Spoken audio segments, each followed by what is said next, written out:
I'm Felina. And I'm Summer. And you are listening to Broken Broken. Because we're both. The podcast about living your best life by getting real. Hey, broken people. This is Summer. And this is Felina. Yay, Felina's back. I'm so happy. Back for one day only. Yes, because we also have another announcement. This is the final episode of the Broken Broken project. Aww. I know. But I'm proud of us for doing it for over a year. I am. This is going to be episode 66. Wow. So and I know I ducked out the last few episodes. I had just crazy life things happening, which I will share here in a few. But it has been an honor to do this with Summer. And when you asked me to do this with you last summer, it was. I was like, you crazy. Like, I don't know what I'm doing. And then I realized that no one does. No one does. We just do it.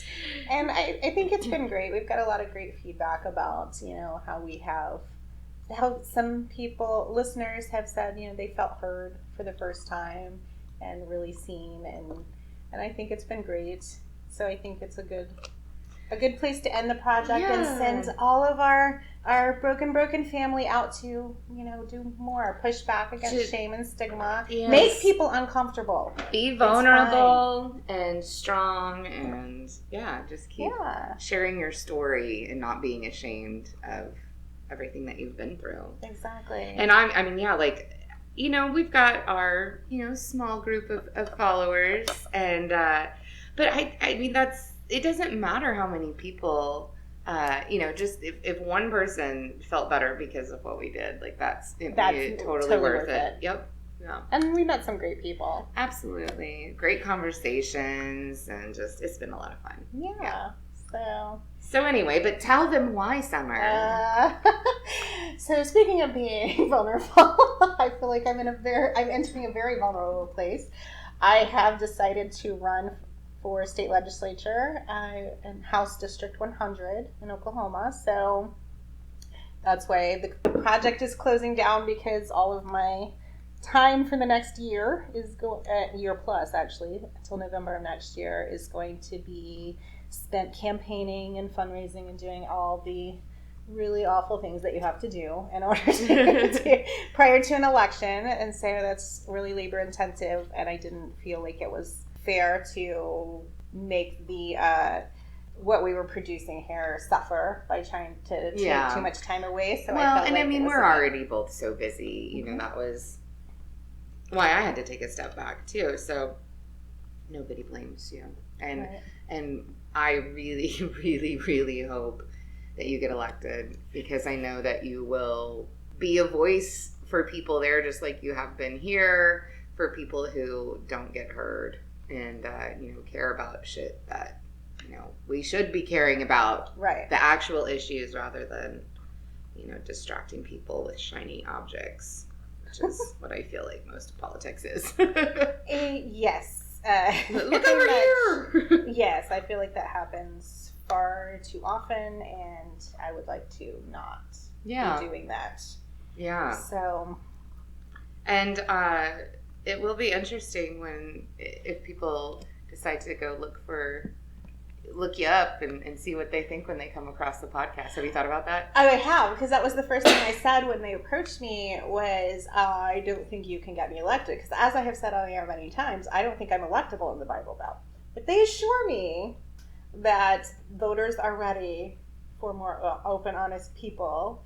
Personally, I think they have more faith in humans than I do. But we all know I'm a bit jaded. So I'm going to step out there, and you guys can prove me wrong. I've always said, like, if I ran for office, I was just going to, up front be like, listen, I fucked these guys. I did this crazy shit. Which is basically what the podcast is done. It's all out there. You can't surprise me with anything. Because I've talked about it's just everything. Yeah. So can we get back to the issues now, though? It's kind of exactly. And I think I'm interested to see what happens, because I've always thought that was the right approach. I would vote for someone who did that, Same. Of course, I don't know if I'm really a representative of a large portion of the population or not. But, I mean, that seems to be, I hope that they're right, that people are ready for a more open, honest candidate I hope who so. can just go, hey, these are my flaws. You already know them. Can we talk about the issues now? Right. Let's talk about what impacts us all and how to fix that. Yeah, get your little digs in. Go ahead, get it out there, get it out your system. Okay, now let's go on. Right. Because I mean, you can judge me all you want for the things I do, but at the end of the day, I understand law and policy and how they work and how they affect people. Right. Do you want things to improve or not? That's your options. Yeah. Hell yeah, I'm pumped. I'm gonna work on your campaign. Tell me what you need me to do. Yes, I will be sending requests soon. Yeah, let's do a fundraiser. I'll come sing some songs. Oh, yes. You get Peggy Johnson to, you remember her? Yes, she had all those great political songs. Yeah. She's fucking badass. Yeah, we'll see about getting some of the ladies from the Ladies Jam to come and do a fundraiser for you. That'll be amazing. Yeah. Yeah, so, but everybody can, we'll update you guys on our lives, and then even though the podcast is closing, you can still follow us on all the socials and keep up with us, because we still want to hear from you all. Yeah, and like I thought about keeping the podcast going, I wouldn't be able to give it the time either. And I mean, Summer behind the scenes is doing all of the legwork. Like, she's the one that's editing and posting, and I'm just, I'm like dead weight over here. Oh, no, you're not. But it is more than a one-person job. Yeah, no, it really is. Although I have an idea for a podcast that I really want to, I'm thinking about seeing if I can find someone to help me do it. Build your team. Yeah. It's a spin-off of Dear Abby. Oh. Only last night it turned into Dear Jezebel. Nice. And I have a lovely dear friend who has an alter ego that she calls Jezebel. And she gives the greatest advice. Oh, I love it. I love it. So we'll see. But only time will tell what creative project will happen next. I guess I could kind of talk about my life. Tell us what's been happening while you've been on sabbatical. Yeah, I've been on sabbatical from the podcast because I've had just crazy ass shit happening. I had some former friends, try to attack me legally, and that's fine. Whatever they needed to do, it was fucking stupid, and it's all taken care of now. I got what I wanted, which was the rights to my songs. That was all I really ever wanted to begin with. So, then things hit in threes. Financially, I had gotten this thought I had a wonderful, great new job. Turned out to not be so wonderful and great. I think at the end of the day, the person who had hired me realized that financially, they couldn't afford what they had promised me. And I think she was a little paranoid that I was going to take her clients. And it was very bizarre. It went from one day I was doing a great job to literally 3 days later going, well, I can't trust you. I can't trust your work. And I'm like, what? It was very, very bizarre. But there were, moments in there where she was saying things about money. And I'm like, okay, this is really just, a money issue. So whatever. Regardless, so I lost that job very abruptly after only being there for a month, and I had left a very secure job for it, and it was very scary. But I've done better than I think I give myself credit for. I was able to. I had a bunch of gigs booked, and so I've been able to make some money doing that. And I was just very stressed out and somewhat depressed. And even though I all of a sudden had all this time to not be at work, I felt even more overwhelmed because I am a single mother and I didn't have any income coming in. Mm-hmm. Yes, and it was fucking terrifying. And I was just very scared. So I just didn't feel like I just wasn't in the right headspace to be open about what I was going through. I felt like a failure. I felt like a big loser. I'm like, I've been out of law school for 7 years and I keep jumping around from job to job, and this is not how it's supposed to be. This is bullshit. But, I I sold myself short in that moment because within 2 weeks I had 3 job offers. You know, and I don't think everybody can say that. No. You know, like that's not always that common. I know people who've looked for years for jobs, you know. And so it you know, life comes full circle, and I am going to go work for a couple guys who actually office shared with me at my previous law firm, and were friends of mine, and it never really seemed right to go to work directly for them. You know, when I was literally inside the same office working for a different company. But, you know, as things have panned out, like they are awesome and, you know, wanted to offer me a job, especially after finding out that I had lost my job abruptly. And so I'm very excited I'm like literally going to be in the exact same office that I was in before, but just working for a different company. So it's really funny. But I'm very excited about it. Like, I think it all has panned out this way for a reason, because I really think that this is going to be a turning point for my career as an attorney, because I've always really wanted to be a trial attorney. Mm-hmm. Like, I've got the skill set to get in front of a jury and tell, you know, and perform, because that's what it is. It's a performance. And I feel like I have prepared for that my whole life. I did speech and debate through high school. I am a performer, you know, with my music. And, you know, that's the thing, like just getting up in front of people and not being scared and just doing it, you know. And I haven't had proper mentorship before, and I really believe that these guys are going to give that to me, and they're my friends, and they care about seeing me succeed. And, you know, I'm going to be part of their team, and I'm like super pumped about that, because they're good people. They're good guys.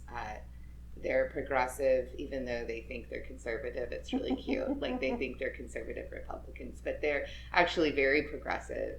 And, you know, they don't, you know, they're the kind of Republicans who are Republicans because they care about, you know, keeping what they earn and like states' rights and stuff. You know, like, as far as social issues go, like, they couldn't give a shit less. Like, they're like, people should do what they want to do, you know, and I respect that. You know, they're not Republicans because of pro-life or anything like that. You know, and I think they're, you know, what, I think we've talked about this before, but like what a Republican used to be, you know, and I'm not saying either party is perfect by any means, but there was a time when the Republican Party was at least respectable.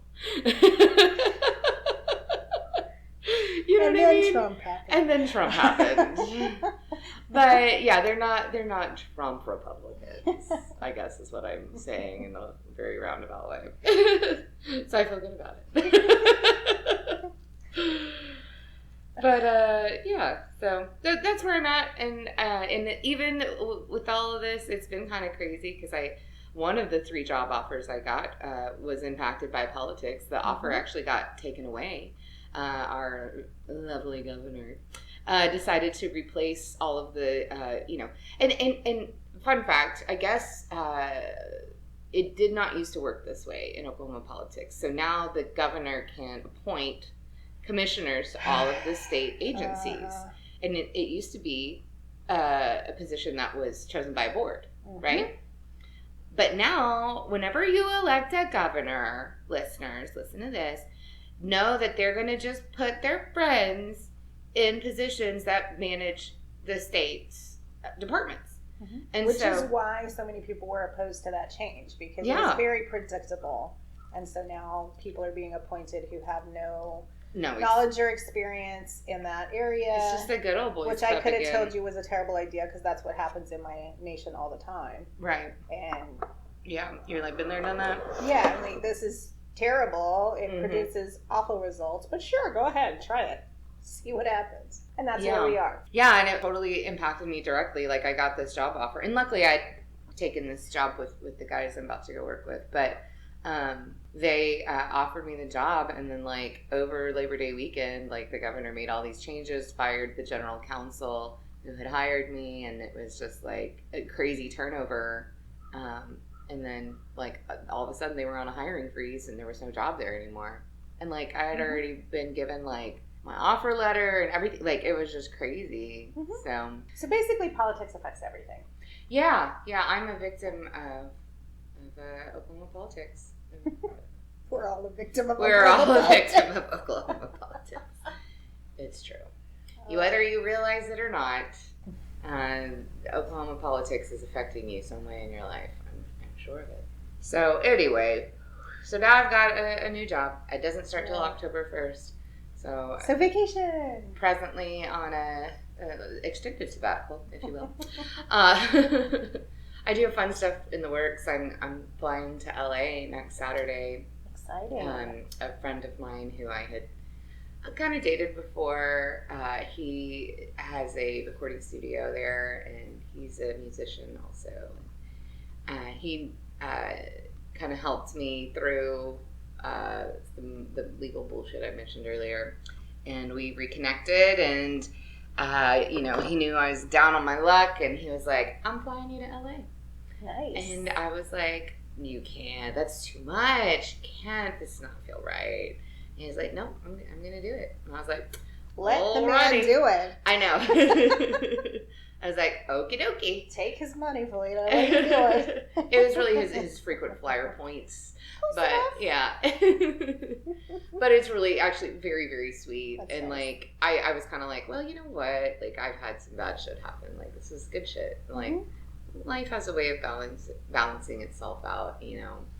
So I don't know. I was kind of a mess when I first lost my job, to be honest. Like, I was upset and in a hole. And now I feel like I'm starting over, and it feels really good. It's like I've had this long, extended palate cleanse, you know? And, like, I'm ready to go back to work. Like, there's a part of my brain that really needs to be scratched. Like, that itch isn't being touched right now. And because I genuinely enjoy being an attorney. Like, I enjoy I knew there was something wrong with you. And writing. I know. It's an illness, guys. I know. I enjoy it. I enjoy going to work and, digging into the minutia, like, details of a case and finding that one puzzle piece that I can, fit in a certain way to piece together a brief and win an argument. Right. Like, I love that shit. Which it really is like a puzzle. It is. You have to find it all and make it all fit together, and then it's amazing if you can do that. Yeah, and I feel like the creative, like, I've been told, and I see this now, that, like, my creative side really helps in that regard. Because I can see things, like, from a fresh perspective. And some of the attorneys that I've worked for before that were older generation, if you will, not to be ageist. It's just, I think in any profession, like doctors even, like, this is just the way you do things. You're in this routine, and this is how it's done, and this is the medicine you prescribe, and this is the argument that you make. I'm pumped to work for some people who are not, so stuck in their ways that, like, if I present something that's kind of radical or out there or different than how they would handle it, they will at least consider it and go, you know what? Yeah, like, maybe that's what we should do. It's important. Yeah, because I've felt like I've been inside a box for so long, and I'm ready to be let out of the box, Because I think I live outside the box. I think outside the box, and, like, when I'm at work, I have to go inside the box, and I don't want to live there anymore when I'm at work. It's a miserable place to be. So yeah, I think it's good. I'm excited for you with your new venture, and you've been playing a lot more gigs lately. I have, but thank God I had a bunch booked because I made enough money to, like, cover my mortgage. So nice. Yeah, thank God. I was gonna say something else, but can't remember. Wonder why.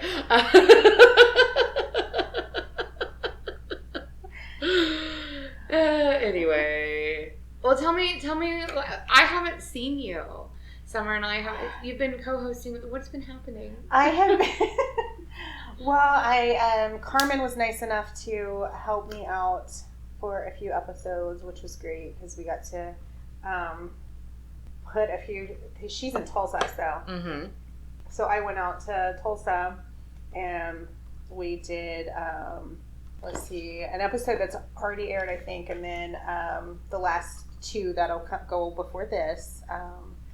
Where we actually highlighted a missing Cherokee woman Oh, and wow. talk to her family Wow. about her to kind of help raise awareness because Cherokee National Holiday just passed on Labor Day, and the nation made no mention of her. Nothing to raise awareness, nothing at all, which I feel like is their responsibility. That's bizarre. I don't know why, but I mean, which this is the same person I talked before when I went on one of the ground searches. It's the same case. There's still no new information, no nothing, and so we're just trying to make sure people don't forget. And I mean, somebody out there knows something, and they're also trying to raise money to create an reward. Sorry, wrong word. Reward to try to help motivate whoever it is out there who knows something to share that information. Yeah, to share that come information forward. because her family, she needs to be brought back to her family, and so How old is this missing person? 25. Wow. Yeah, so And she was just taken? she disappeared. She was How long ago? supposedly last seen March 9th. Supposedly she went to leave the house that she lived in with her mom and her mom's partner, and I think there were some other family members that lived there, but they're as far as I understand, the only ones who say they were there with her that night. She went to leave about 3 or so early in the morning, and supposedly without her purse or anything. And she said she was going to meet people, but didn't say who, and just disappeared. Her phone was last pinged a few hundred yards from the house, and there's been no sign of her since. Has anybody questioned these people? I've watched way too much Mindhunters and shit lately. Oh, I'm with you. I'm with you. There's been things along the way where supposedly at one point the mother said that her man admitted to, during a fight, said that he killed her, but then she retracted that later. So Okie nobody's dokie. really, And no one is pursuing anything. nobody really knows. But the bottom line is law enforcement in the area say she lived, quote, a high-risk lifestyle, so they won't even list her as a missing person. They're considering her voluntarily missing, and so that means there's law enforcement resources that can't be tapped into. They won't organize or pay for any searches or anything of that nature. So everything, all the ground searches, the So how do we awareness change has all that? been done by the family. How do we change that to where it is is there something legally that can be done? I mean, legally, there's no requirement. I mean, that's up to each law enforcement department to make those calls. So unless we, Resisting. yeah, I mean, really public pressure, unless there's actually, policy formulated to where we, they no longer have the discretion to say, they're a high risk lifestyle, which, I mean, as Carmen pointed out, I feel like all the factors that consider a high risk lifestyle should actually make you a high priority case to search for, right? Right.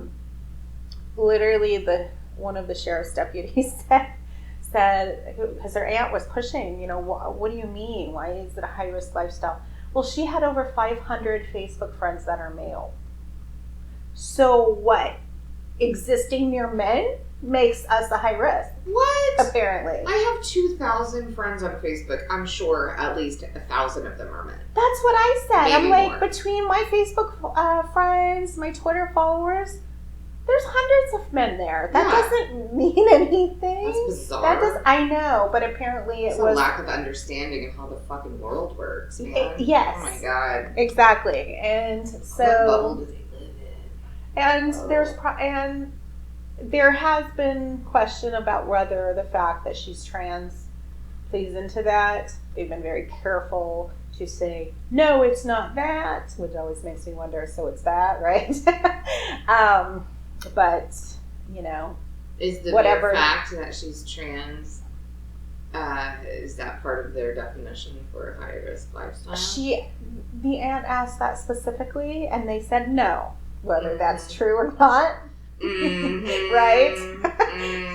She would say no. My assumption is yes, probably, but that's fucked up. That's so fucked up. Well, I'm glad, and we're like kind of reiterating what I'm sure we talked about with Carmen, but I mean, I think it's fine. Go ahead. I'm just glad that you had the opportunity to have some interesting co-hosts and talk about some interesting things that really matter. Man, that sucks. It does. So, and I've got a, it'll happen before this airs, but I'll be speaking at, it's an annual event called A Walk to Remember, held in Lawton for missing and murdered Indigenous women. I saw that. You should come out. Yeah, maybe I should. You should come out, and I'll be speaking. I have no idea what I'm going to say yet. Cool. Because there's just so much that can be said. So I've got to streamline my thoughts. September 17th in Lawton, 6 p.m. So that'll be to raise awareness for missing and murdered Indigenous women, and then the organizer who sets that up, I'm trying to work with her to find a way to create some sort of public memorial setting so that people who are missing their families, or because when you lose someone, someone dies, usually there's some place that you can go, right? Yeah, you need closure. Whether you bury them or some people have the ashes and earth, but there's some sort of physical place that you can go. Well, when your loved one is missing, there's not, right? Yeah. And so it would kind of hopefully be some sort of public setting where people can go and know that this is dedicated to people in a similar situation, and can have a physical place if they need that sort of physical manifestation to do that. So we're working on trying to find a place to put that. That'll be sort of centrally located, at least for Oklahoma. So we just started discussing that a few days ago, so hopefully that'll come together and we can get that done. Yeah. So. God, I'm just like sitting here thinking about what you said, because almost everybody's lost someone. Mm-hmm. Absolutely. And when you think about that's such a relatable thing, and you should talk about it when you are at the thing. I mean, just imagine think about who you lost that you love. Think about the opportunity to say goodbye and have that closure, and think about not being able to do that. Absolutely. And just not knowing what happened to this person, and it's so concerned for their suffering, because if they're still alive, mm-hmm. You almost wish people would be dead just to know that they were safe, they're not suffering anymore. You know what I mean? Right, because all the other possibilities you can imagine are way are scarier, are awful. And yeah. So it's that horrible conflict. On the one hand, you don't want them to be gone. Sure. But if they're not, oh my God, what are they going through? What horror are they going through right now? Yeah, and that's why it's torture for the families, wondering what's happened to their loved one that's just out there. I'm sure these daughters and mothers. Mm-hmm. Oh my God, that breaks my heart. Ugh. There's so many things wrong with this world. I can't even pick all the things I'd love to fix and do. Right. I'm glad that you are doing stuff. You are someone to look up to when it comes to social advocacy, for sure. You're always trying to help. Thank you. Do something that matters. There's just you spend your so energy many doing needs, it, and it's you can't get to them all. But it's amazing to me.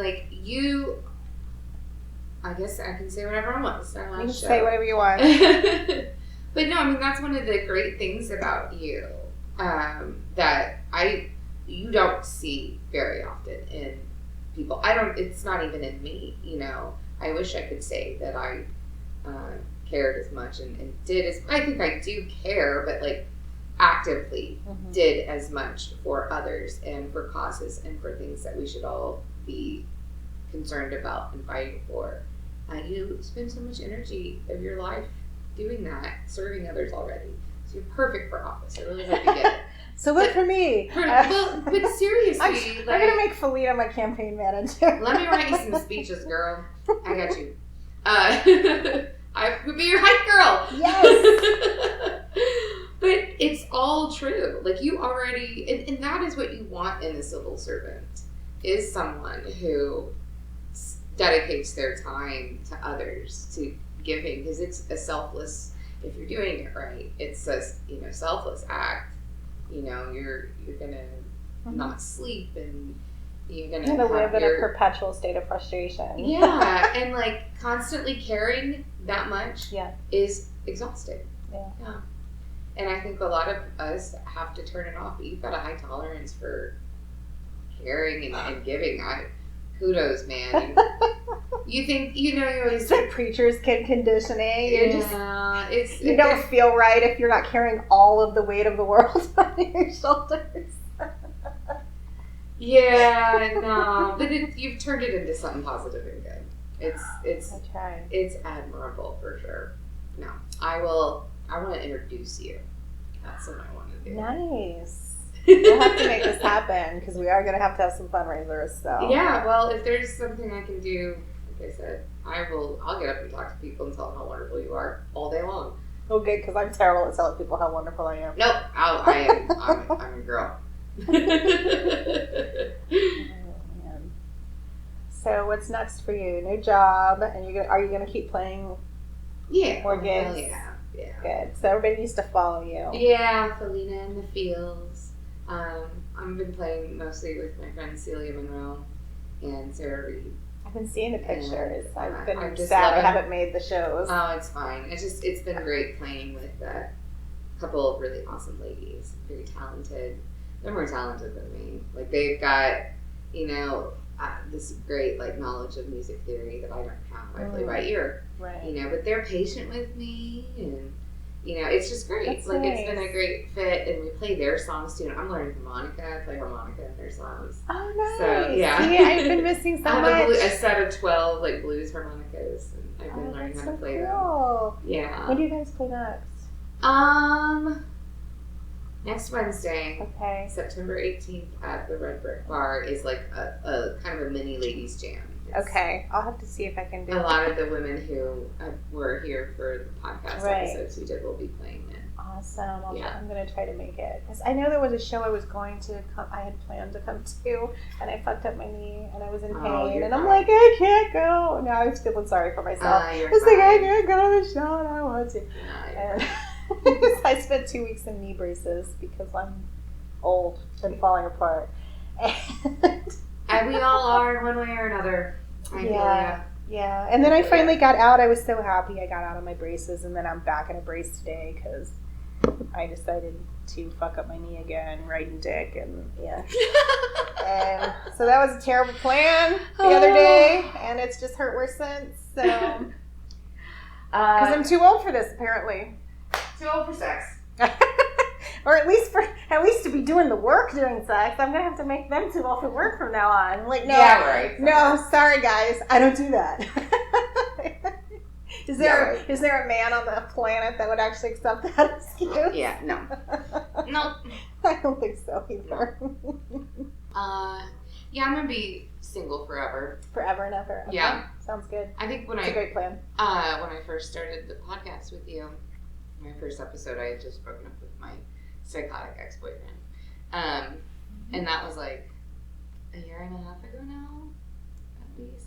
There's been some roller coaster. We kind of tracked through your process on that. Yeah, that was a big thing that this podcast did for me, was help me work through all those feelings. And I really found myself, I had allowed my identity to be just hijacked. Right. And I was under this spell of this narcissist. It was just crazy, and I've learned that being empathetic and kind and letting people in and loving unconditionally like I tend to do attracts some narcissists, some users, and I'm kind of I'm finally learning how to set healthy boundaries. Nice. You know, and I feel comfortable in cutting people out of my life and being like, all right, well then nope, like I'm just not gonna deal with you anymore. And I used to have this just like crazy incessant need to fix things with people. Like I just couldn't stand the thought of someone not liking me, Right. or like misinterpreting me, because that's usually what it boils down to. I fucking hate being misinterpreted, Mm-hmm. you know, but some people are gonna misinterpret me, and that's fine if they don't bother to get to know who I really am, or are not interested. Then they're not worth my time either. It's just my time and energy are so precious to me, Right. and I don't want to share them. You know, it's like the most precious commodity I have. So, you know, choosing to where I spend that and direct that, and not wasting energy fighting for someone who doesn't give a shit about me, Right. you know, and is, you know, sick in their own brain in their own way, and they have their own shit, and you know. And I mean, sometimes things just aren't a good match, Yeah. you know? Yeah. And that's okay. Yeah. I think that's part of a disservice that we do with kids and teaching them you have to be friends with everybody. No, you don't. Don't be mean to people. By all means, don't be mean to people. But you don't have to have everybody like you either. Yeah. It's okay. You know, Yeah. relationships are going to ebb and flow, and you're not always going to, you know, mesh well with everybody, and that's normal and natural. Yeah. Yeah. And hopefully we can start teaching kids that now instead of they won't have to be in their 30s figuring it out like we are. I know. Well, I had no one explain boundaries to me. I know. I didn't learn. You know, I didn't learn to set boundaries till I was in my 30s. And my mom, it's hard. Yeah, well, my mom like didn't have any boundaries. Like she was just, I don't know, she was just so free, Mm-hmm. which was kind of admirable, but also like really frustrating. I don't know. I never learned. I never learned boundaries. So, and now I have. So lots of positive growth. That's great. Lots of positive growth. I feel, oh my God, yeah, like I think about my mental state in July of 2017, 18. How many years is this? It's 2019 now. Was it really just 2018 that oh my God, it seems like longer ago. I don't know. I guess it seems like it was 2 years ago, but I think you did break up with him before, but then it was still like the aftermath of trying to put things back together, May. and him still like trying to show up at places and yeah, things. that was like May. Because that went on for a long while, time. Yeah. May 2018. Yeah, it's been almost a year and a half. It just seems forever ago, though. Because so much has happened yeah. in my mental state, you know, just looking back on how I was just a little over a year ago, was just so different than where I'm at now. It's just so different. Yeah, and I've had some interesting relationships, and not like dating relationships, just relationships with humans. You know, interesting people come into my life and leave my life, and you know, learning lessons from those that left my life and making the best out of them, and you know, being like, that was, you know, finding the positive in it.